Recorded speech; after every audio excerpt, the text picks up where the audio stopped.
Parts of speech నుంచి ఒక very important క్వశ్చన్ని చూద్దాం. Please come in. Identify the part of speech of the underline word.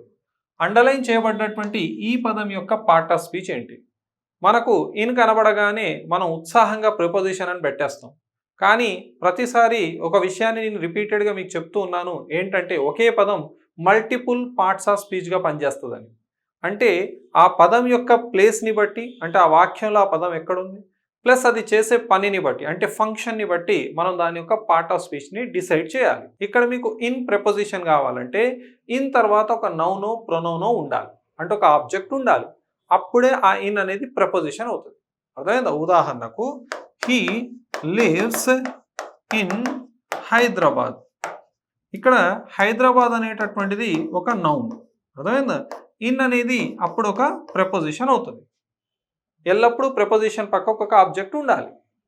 ఇక్కడ మీరు అబ్జర్వ్ చేయండి, ఇన్ తర్వాత ఏమైనా ఉందా? లేదు. అంటే ఇది ఖచ్చితంగా ప్రపోజిషన్ కాదు. ఈ వాక్యంలో ఇన్ యొక్క ఫంక్షన్ ఏందో చూద్దాం. Please come. Please come wear?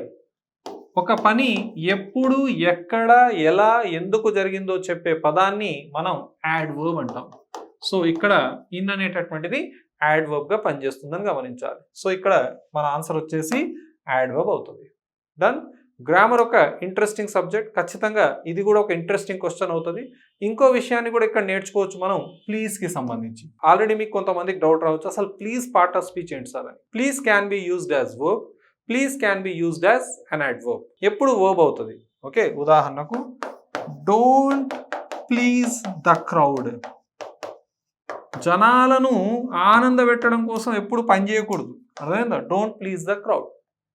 ఇక్కడ డోంట్ అనేది హెల్పింగ్ వర్బ్, దాని తర్వాత వచ్చింది ప్లీజ్ వర్బ్.